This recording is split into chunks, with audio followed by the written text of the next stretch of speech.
the Divorced Girl Smiling Podcast with your host, Jackie Pilosoff.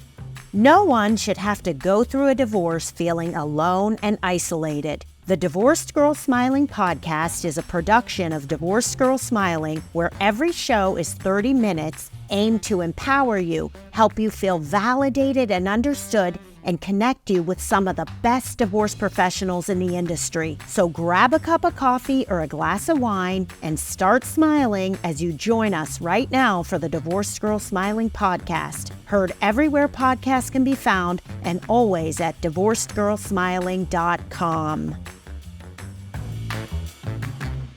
Before we get started, I want to say something about divorce. Fear, doubt, and self-sabotage are three things that divorcing women are prone to, myself included all those years ago. And when I was getting divorced, I wish I would have had the opportunity to work with a divorce coach, specifically Michelle Heffron, to help me with these emotions and to help me get back on track and to a life I love. It would have been so much easier. I would have had a better divorce outcome, and I just would have been so much happier even during the divorce. So I would highly recommend Michelle. Michelle is a life, love, and divorce coach. She also specializes in a process called Calling in the One to help you find love after divorce. If you want to learn more, you can find her at michelleheffron.com. You can also find her in the Trusted Professional section of Divorced Girls Smiling. I also want to tell you about a wonderful divorce attorney named Liz Felt Wakeman. Liz is in the Chicagoland area, and I have known Liz for, I think, since 2014. Liz is so wonderful. She's also a certified mediator and a collaborative divorce attorney, and I truly trust Liz. She's such an ethical person. She's really smart, just so level-headed. So if you want to learn more, you can find Liz at wakemanlaw.net or in the Trusted Professional section of Divorced Girl Smiling. I also want to tell you about a great event if you live in the Chicago area. It's called The Big D, and it's a comedy matchmaking show for divorced singles. So if you live in the Chicagoland area and you're going to be around on July 3rd, it's a Thursday night, head over to Zanies in Rosemont. I will be there as a panelist, and the whole audience is single men and women over 40. I'm telling you, this is such a great event to come with your friends or come alone. If you want to learn more and get tickets, go to thebigdatingshow.com. Hope to see you.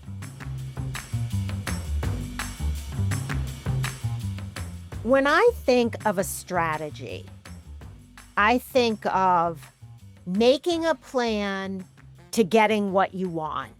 It's like in anything, whether you're playing chess, whether you're in a game, whether it's a business plan, whatever. Well, you can also do that in your divorce. Having a strategy is really important. That's what I want to talk about today. I have a great guest. This was actually her idea and her philosophy. My guest is Tracy Conan, forensic accountant, CPA, and the founder of the Divorce Money Guide and her newest course, the Divorce Strategy Guide. Hi, Tracy. Hi, Jackie. I'm excited that you want to talk about this strategy stuff as it relates to divorce. Yes, and don't you feel like, well, I know you feel like it because you wrote this in your article for Divorced Girl Smiling.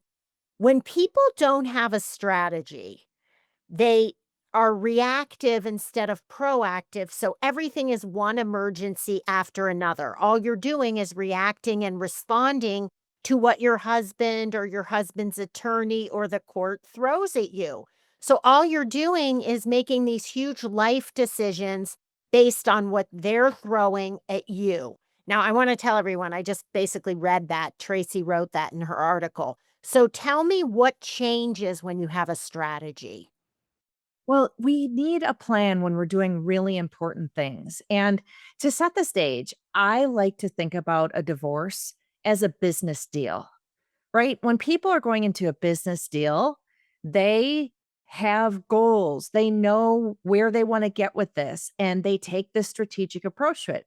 Now, if you think about your divorce like that business deal or like a road trip, you wouldn't go on a cross country road trip without planning out ahead of time, like where you're going to go. Where are we going to make nighttime stops? Are there decent hotels there? Let's look at a map before we go. Those are like common sense things. But when people come to their divorce, they're not necessarily sitting down and make a plan for the divorce. They're just kind of heading into it thinking, my attorney will tell me what's next, and that's just a really bad idea. Okay, love the analogy, but I think the reason people don't have a strategy is because of fear. When it comes especially to finances, fear and intimidation. You know what they say? They go, "Oh, my attorney knows all this. I don't." And I think what I want to tell my listeners is what Tracy and I are going to explain in this podcast is how you are going to be so much better off if you face it. Face your fear and intimidation head on, and it's not as hard as you think, right, Tracy? It's not, and I think people think, "Oh, my attorney is so smart and knows so many things," and they get intimidated and they feel less than their attorney. But here's the thing, this is your divorce. This is your family and your life going forward. Once this divorce is over, your divorce attorney is probably not gonna think a thing of you ever again, but you're the one who has to live with this. So it's really important for you to think about what you want, how you're gonna get that, work with your attorney and say, these are some things that are important to me. How do we get there in this divorce? Figuring out, making that plan of here's what I need to make my life go forward successfully, so important. Now, when people think of a strategy, they might think of it in a negative way. And what I want to make clear is we're about to talk about how to come up with a really good strategy. When I heard the word strategy, I was like, maybe it sounds like we're telling people like, "What's your strategy?" It's to make my ex be in as much pain as possible. That's a horrible strategy because all that's gonna do is cost you money, cost you time, and end up having a horrible co-parenting relationship or post-divorce relationship, and then everyone's just gonna feel badly about themselves. So when we say strategy, we're talking about a plan based on what you want in your future, right? So this is like a totally positive thing. The strategy is all about not your ex, what you ultimately want. Well, yeah, and it's like approaching your divorce like piece by piece. Let's break it down into some pieces and think about these parts of the divorce or these issues in the divorce that you have to think about so you're ready for them. And why do you think people are so intimidated and fearful about finances? Like, why don't they want to do this and just say, let my lawyer handle it? Well, especially if someone hasn't been super involved in their family finances, it is really scary to think about, oh my gosh, how am I ever going to get my arms around what's going on? How am I ever going to understand what's going on with the money? A lot of people assume their spouse might be hiding some money. They wouldn't know where to start with that. And so it is one of several issues in the divorce that just feel overwhelming. And I think the tendency then is to just kind of ignore it. If you don't want to tackle it, again, just say, my attorney will handle it. They'll let me know if there's something important that I need to worry about. Okay, I have 2 comments. First of all, you said they don't know where to find it if they think their ex is hiding money. I wanna tell everybody where to find it. DivorceMoneyGuide.com. You're gonna go to that website, you're gonna order the Divorce Money Guide, and it's like taking a course. And the other thing I was gonna say is that people say, like, "I'm not smart enough." "I wasn't ever good at math when I was a kid." And I think it's so emotional and so mental, and the truth of the matter is that once you start looking at it, you're gonna be like, "Oh, this isn't that hard." I swear I've seen it with thousands of women. And so what I think Tracy and I wanna tell you, if you're listening to this, is I don't even care if you don't even have a college degree. You can figure this out.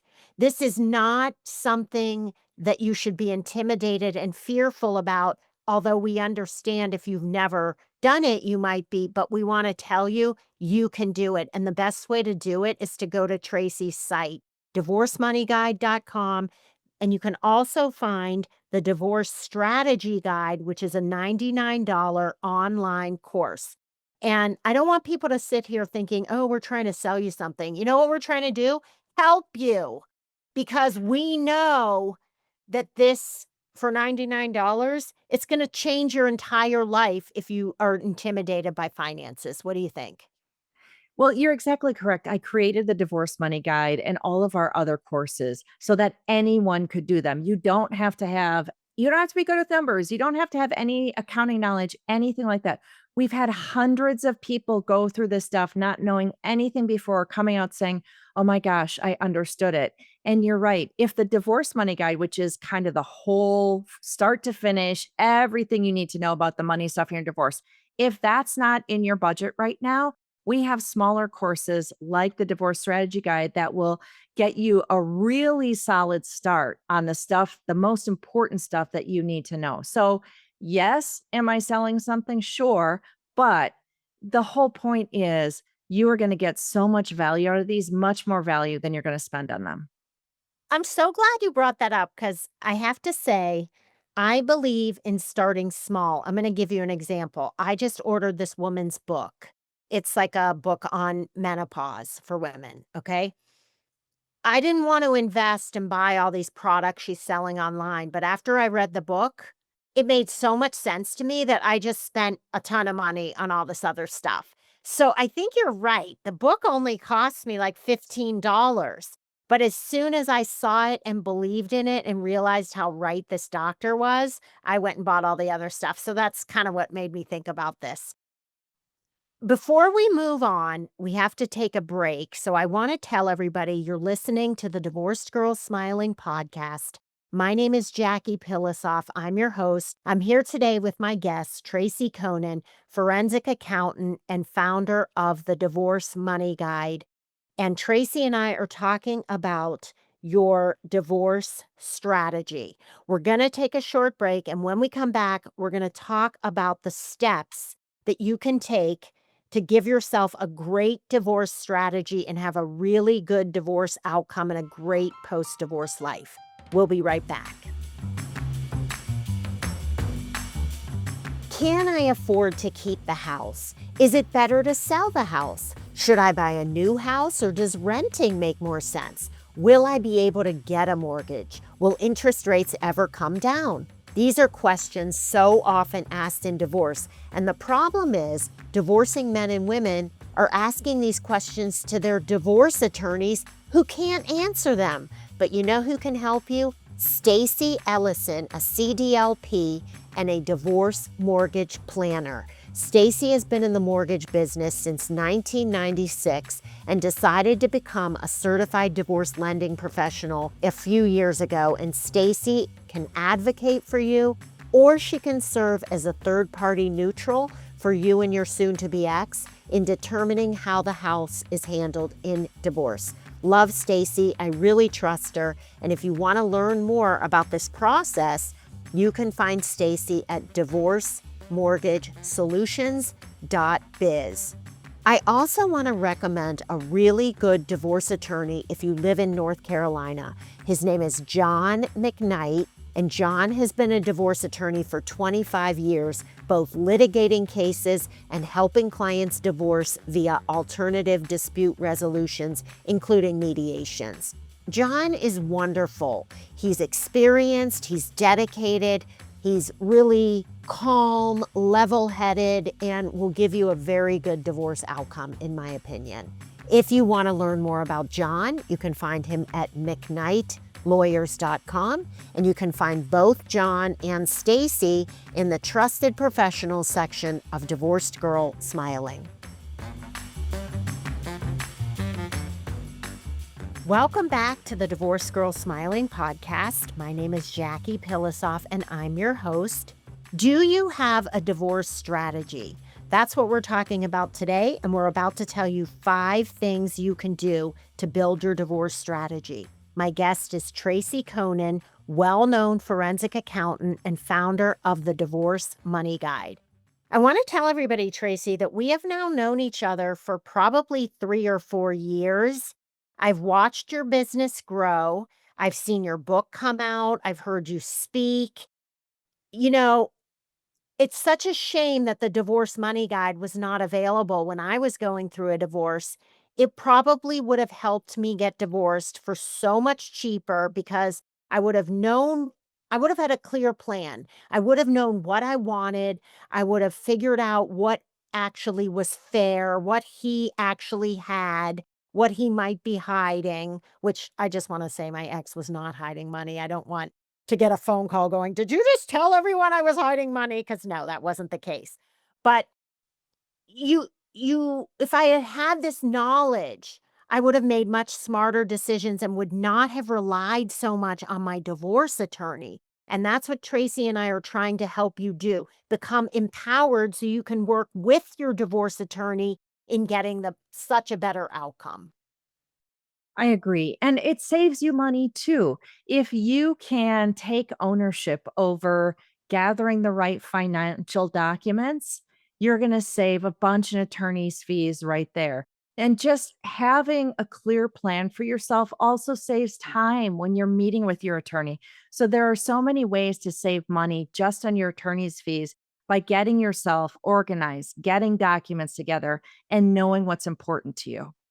Okay, so gathering your financial paperwork and documents was one of the steps. So let's just start with that one. So, what kinds of things do people have to gather? And I want to tell everybody you're going to have to do this anyway, whether you do it for Tracy's divorce strategy guide or whether you do it for your lawyer. You have to do it anyway. But that sounds very overwhelming to me if I'm someone who's just starting the divorce process. So what does that actually mean? What are we talking about paperwork wise? Yeah, of course it sounds overwhelming. And your attorney might hand you a list of things to gather, and it might have 40 things on this list. And where do you start?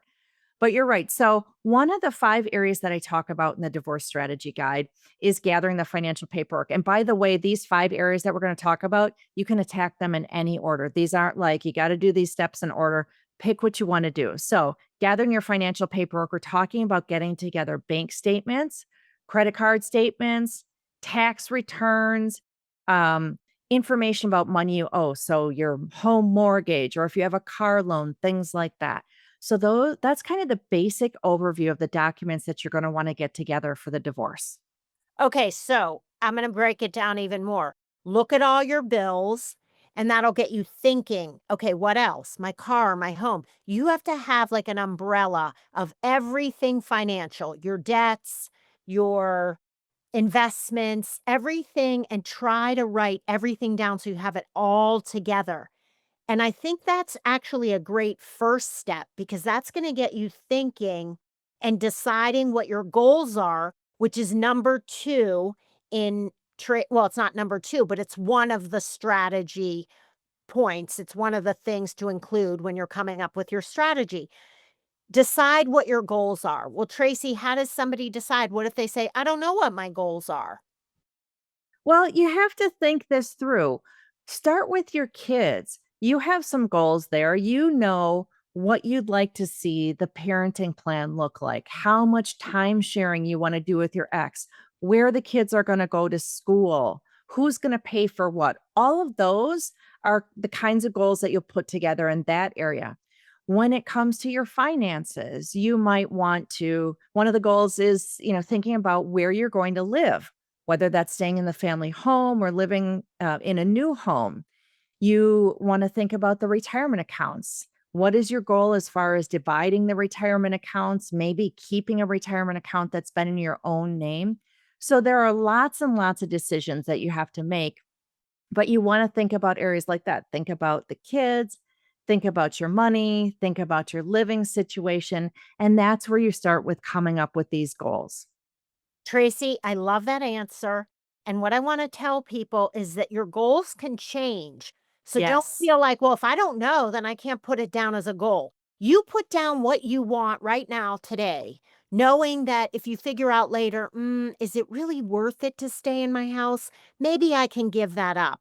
It's okay to change. But Tracy has a great point. You write down what you want right now at this point, knowing that things are going to change, probably will change in the divorce.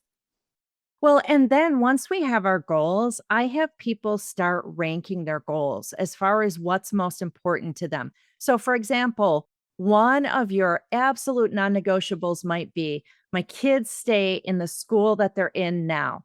There's a lot of other things I could let go in this divorce. There's a lot of other things I could be agreeable about. But when it comes to my kids' schooling, that is one thing I'm not willing to budge on. And so you prioritize your goals, you make sure your attorney knows some of these are non negotiable for me. If I don't get this, we can't move forward with the divorce. And then your attorney needs to know about those other things that you can be flexible on. And of course, I'm going to tell everyone you have to have things you're going to be flexible on. You're not going to get everything you want in your divorce. And so you have to know which things are lower priority that you would be okay with some negotiation on. Okay, let's move on to the next thing, which is secure your digital life. I don't even know what that means. Right? It is so important very early on if you're planning for divorce, if you're in the divorce process, to protect yourself. And when I talk about securing your digital life, I mean, think about your phone, your computer, all of your online accounts, the accounts you and your ex might share. We need to secure all of that. So we have to do things like changing passwords, closing those shared accounts or getting off those shared accounts, really locking things down online, making sure that your ex can't accidentally see your text messages. I can't tell you how many people I've worked with who said, my ex must be seeing my text messages somehow because he knows things that he shouldn't know, that I've texted with my attorney about, or that I've texted with a girlfriend about. And I don't understand. He's not, my phone is secure. Come to find out, their messages were popping up on their kid's iPad because it was connected to a family account. And so, yes, he was seeing their messages. These are all the kinds of things we walk you through to show you, make sure you're taking a look at and securing those. So I would tell people listening, ask yourself this question. If things really go south with my ex and we become very, Tracy, what's the word Combative. yeah.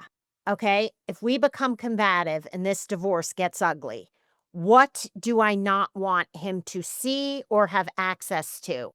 And I know that sounds really like I'm doing something that's really unethical, but it's not.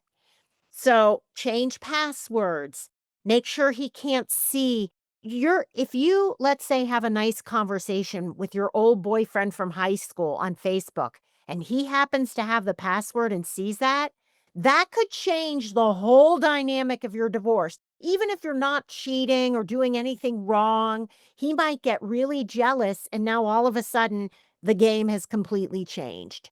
So just keep it in mind. You have to be really careful. It's sad. It's not done in a vindictive way. It's just done to protect you. That's right. And I suggest easy things like getting a brand new email address that you can use to communicate with your divorce attorney or whoever your trusted professionals, trusted friends are. Because with a brand new email address, you know your ex couldn't possibly have the password to that. That's completely secure. And some of this sounds kind of cloak and dagger. Like you said, it's not meant to feel that way, even though it probably does. It's meant to give you the highest level of protection possible. Let's move on to the next one, which this is so true. Build your support team. And people are probably listening going, okay, what the hell's a support team? Tell me about that. Well, there are lots of people in your life who can support you. And I like to talk about two different groups of people, the professionals and then your personal support group. So, on the professional side, we talk through how do you choose an attorney? What other professionals might you need? Do you need a divorce coach? Do you need a therapist, a parenting coordinator? So, I walk people through thinking about how to get the right professionals for their specific divorce. Then on the personal side, let's think about friends and family members. We have lots of well meaning people in our lives, but when it comes to our divorce, we want to make sure we're sharing information with the right people, those who are going to be supportive, who aren't going to be there saying, go after your husband, take him for all he's worth. get into an argument with him. We want to have the right people involved, the people who will be supportive, who will help calm us, who will be there as an ear to listen when we need them to. So, the Divorce Strategy Guide has advice about both the professional side and the personal side. And how does somebody know if they need a divorce coach or if they need a CDRE or a CDLP? How do they know? Some of them are obvious. You either need a therapist, which I think everybody does. But somebody might say, do I need a divorce coach? Do I need a real estate agent specializing in divorce? Is that in the divorce strategy guide? There's a little bit about that, but the best way that I know for people to decide what professionals they need is to do the free consult with Jackie Pilosoff of Divorce Girl Smiling. Seriously. I mean, Jackie, I love what you do. And you do these free consults where you listen to what someone's divorce is about and what's going on, and you make recommendations for them. If someone says, yeah, I'm trying to keep the family house, but I'm not quite sure how that's going to work out because I've only been working part time for the last few years, you're probably going to say, I think you need to talk to a lending professional who knows divorce, right? So there are people like you who can help guide them as to who they might need to talk to. Okay, I'm actually going to tell you what I would have said. Jeff Landers is a CDLP who will help you figure that out. And you can find him in the trusted professional section of Divorced Girl Smiling under Keep Your Home. So if you're somebody who wants to keep your home, but you're not sure, Jeff is a great person to have a consultation with. Exactly right. I love you, Tracy, for saying that because that's so nice and it's so true. So I'm going to recommend that you go to Divorce Girl Smiling and click on the free consult button, schedule it with me, or you can just go through my list of trusted divorce professionals and say, oh, I wonder, it's like shopping. Do I need this? Is this something I might need? And it's really nice because everyone on there is vetted by me and my advisory board. So we really take it seriously to make sure we're connecting you with good people. Tracy, there's one more thing for the divorce strategy, and that And is go ahead. this one might be my favorite one, and it is planning for what comes next. And the reason why it's my favorite is because I know this sounds hard if you're in the middle of divorce. It sounds hard to think about the rest of your life, but you do have so much ahead of you. Divorce does not last forever. And so, this part about planning for what's next is looking ahead and thinking to that life after this icky divorce is over. Okay, and what does that look like? Well, it looks like thinking about things like what does your money look like going forward? What kind of budget are you going to have? How much is it going to cost in your new living arrangements? How much is stuff going to cost for the kids? And how is child support going to play into that? What kind of savings do you have now? And what are you going to have to do with that savings so that you can retire someday? And really looking at how do you create financial security? Now, I know for a lot of women who are going through divorce, that's a really hard thing to think about because they are probably in a lesser financial position than their husband. They maybe were a stay at home mom or a part time worker for a while. And so when I say financial security, you're like, oh gosh, I'll never be able to retire. I'll never have any savings. I'll always be scraping to get by. It doesn't have to be that way. But in order to fix that, you have to be willing to take control of it and start with planning for what comes next. Love it. And then also, how about what do I want my life to look like? Maybe I Yes. want to work part-time now, or maybe because of this divorce, I have to go back full-time. Or maybe I'm going to quit because I want to stay home with the kids and I can afford to do that because I had no idea my husband had this much money, And so you also have to think of the happiness factor. What is going to make me happy? Maybe I live in the smaller town home and give up my big home, but I have a better quality of life and I can take vacations and have so much more money to spend. So there's so much to think about.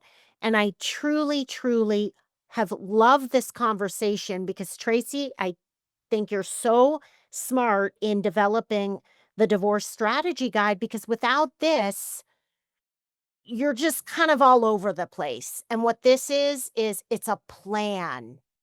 It's a plan and it's a shortcut. That's my goal with the resources that I put together for people is I've been through hundreds of divorces with clients. Let me help you shortcut the process, know the most important things that you need to know, and help you get there as quickly and as efficiently as possible. Tracy Conan, thank you so much for being here. I want to tell everybody to find Tracy and the Divorce Money Guide at divorcemoneyguide.com. But if you go there, there's all these other courses that might interest you. So there's little descriptions and you can read about each one. Thanks, Tracy. As always, it was great talking with you. You too. And to my listeners, thank you so much for listening. And if you want to learn more about Tracy and the Divorce Money Guide, she's also listed in the Trusted Professional section of Divorced Girl Smiling.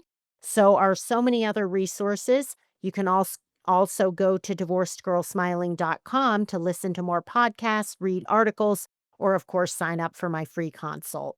Thank you so much for listening, everyone. We'll talk to you real soon.